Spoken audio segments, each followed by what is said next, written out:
So here's an example that I hope will illustrate the challenges of providing public goods with a market and why so many people turn to taxation instead. Let's suppose that our 100 colonists that we use as an example have done their first hard year on this new world and they want to celebrate with a big fireworks show. Okay. Now, the fireworks show is a classic example of a non-excludable and non-rival good. Anyone can look up into the sky and see it. There's no way to prevent people from enjoying it. You can't charge prices for tickets so that only people who are ticket holders can buy it. Anyone who looks up into the sky is going to see this thing. It's also non-rival. It doesn't matter if it's one other person or a million other people looking up. Everyone is going to enjoy the show for what it is the same way. Okay? So the value, the quantity of fireworks they buy, we're going to make it simple. It's just the sum of all their contributions. So the dollar value of all the fireworks they can buy, the more money they raise, the more fireworks, the better fireworks they can buy. And each person's willingness to pay for a show of quality F is 2 times the square root of F. What does that mean? That means that the dollar value that in like utility terms that I get from a show looks kind of like this.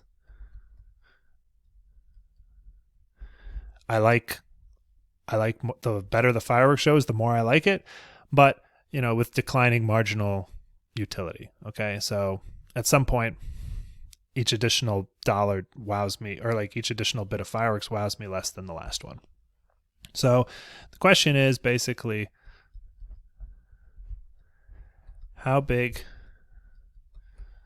will the show be if a market provides it? Okay. So one way to think about this is that each person is going to think, I want to maximize my consumer surplus. So to maximize their consumer surplus, they're going to take their willingness to pay for the fireworks show, and then they're going to subtract off however much they had to pay for it. Okay. So the amount they pay, let's call that little f, that's the individual contribution. And the idea is that, yes, it's true that they could enjoy it for free, but if they put in some dollars, they're going to have a bigger show and they might be willing to do that. Okay. How is this big F related to this little f? Well, it's just the sum of what all the people do. So from 1 to 100 of each person's contribution. So if one person throws in $1, another throws in $3, $4, whatever, we add that all up, that's our capital F. That's how I've written it.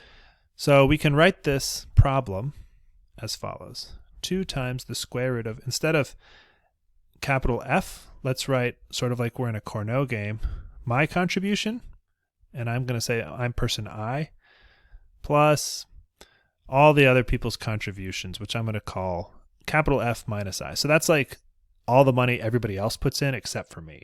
So you can imagine if there's 100 people and they all put in $3, that would be $300. If there's 99 people, they've put in $297 and I'm the 100th person. So I know that there's already $297 worth of fireworks purchased, and I can decide how much more I want to contribute. If I contribute $3, then it's the same, but I could contribute $1 and enjoy $298. It depends on what it's worth to me. So however much I spend to increase the quality of the fireworks, I have to subtract that off because that's my private cost. And then the usual trick, if we want to maximize this value, we take the derivative of consumer surplus with respect to our only choice variable. And in this case, this guy can choose his little f. He has no control over what everybody else is doing, kind of like a Cornell Monopoly game. So we have to use the chain rule here. So the derivative of this term under the square roots is 1/2 times 1 over the square root of fi plus f to the negative I there, times the derivative of the term inside, but in that case that's just 1. That's how you use the chain rule.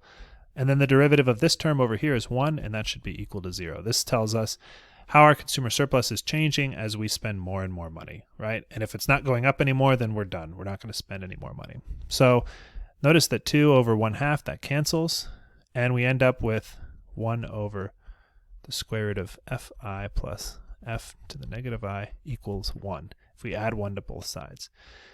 We can rearrange this a little bit more and just say that the square root of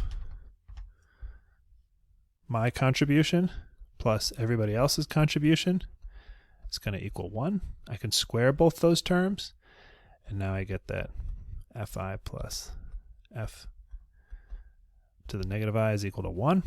And last but not least, I can solve, and I get this. Okay, what does this say? This is my best response function. Just like in a Cornell game, I'm playing a game basically. The more money other people donate, the less I'm going to donate. Okay, that's what this means. So if no other people are going to donate for this fireworks show, if I'm the only one, then I'd be willing to spend $1, see a little, bottle rocket go up, and then I'd be like, I'm not willing to spend more than that for my own personal. But if a bunch of other people do it, if lots of other people raise money, I'll just sit back and enjoy the ride. Okay? So the key here is that we're going to assume symmetry,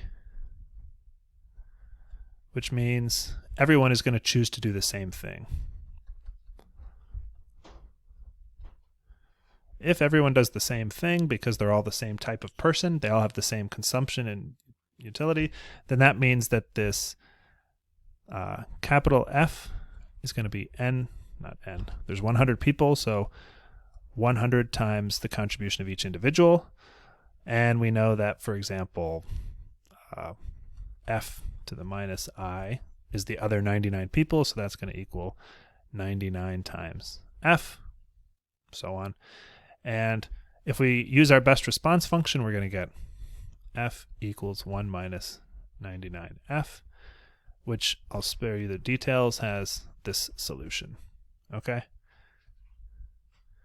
If F is equal to 1 divided by 100, 99 divided by 100, 1 minus that is 1 divided by 100. Okay? So what does this mean? Each person throws in a penny. They collectively buy 1 bottle rocket, and then that's the show. Okay? This is very inefficient. And to see why, let's see what they would buy if they were thinking of this properly. What is the optimal fireworks? So the optimal fireworks show, what we need to think about is that the problem is that when we bought, when all of them put together, threw in their 1 penny and saw this little bottle rocket go up, we weren't thinking about the fact that every person who's looking at that is getting enjoyment from watching that show.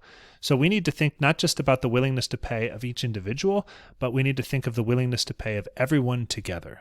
Okay? So if there are 100 people, each one of them, we need to add up all their willingness to pay for this capital F, and that's the total value among all of them that this show generates. And then the total cost, if we put everybody together, is capital F. So we don't need to do this like little f, big F thing anymore.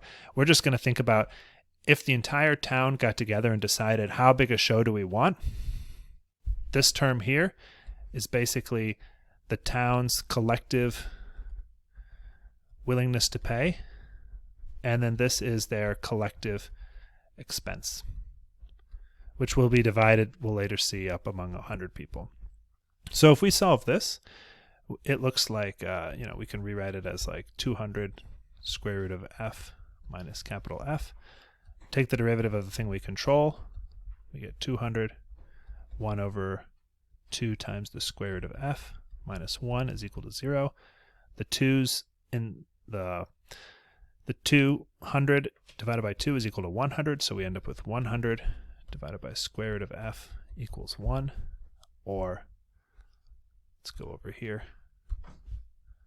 100 equals the square root of f, square both sides, and we're going to get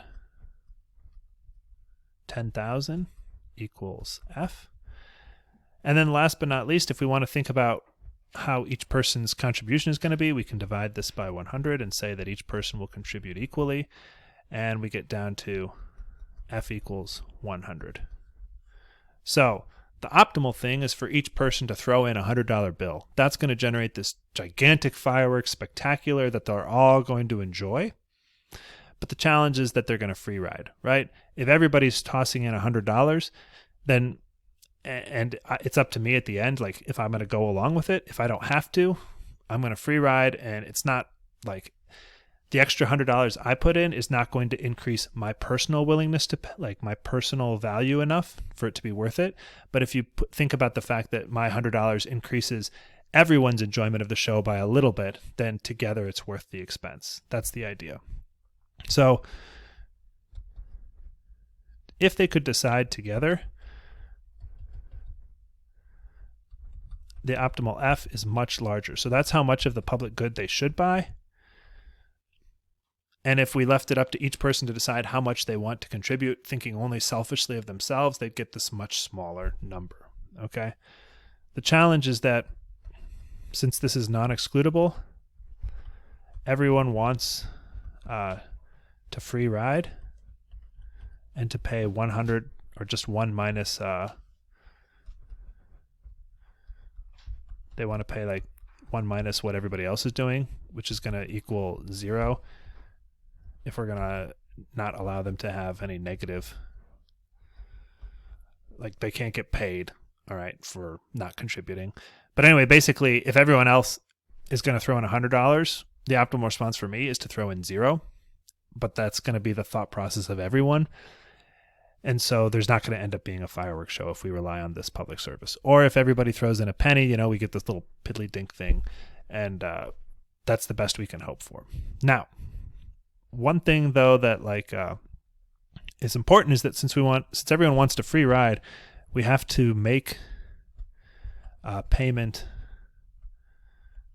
mandatory. We can't give anybody the choice anymore about whether they want to pay or not. And that's taxation, right? Everyone has to pay for the public good, whether they're like personally happy with it or not. Okay, so I contribute taxes to pay for the army, to pay for scientific research, to pay for a bunch of other stuff that the government does. And if I was a selfish person who only thought about my own personal value, I would certainly be better off just not paying any taxes, because all those systems would still exist without my contribution. And so I would be able to benefit from them without having to pay, but like the cost of the actual taxes is felt very intensely for me, whereas the benefits are diffused widely among a nation of 330 million people. Okay? And so this is the problem of public goods, and this is why we use governments rather than markets to try to get closer to the optimal level.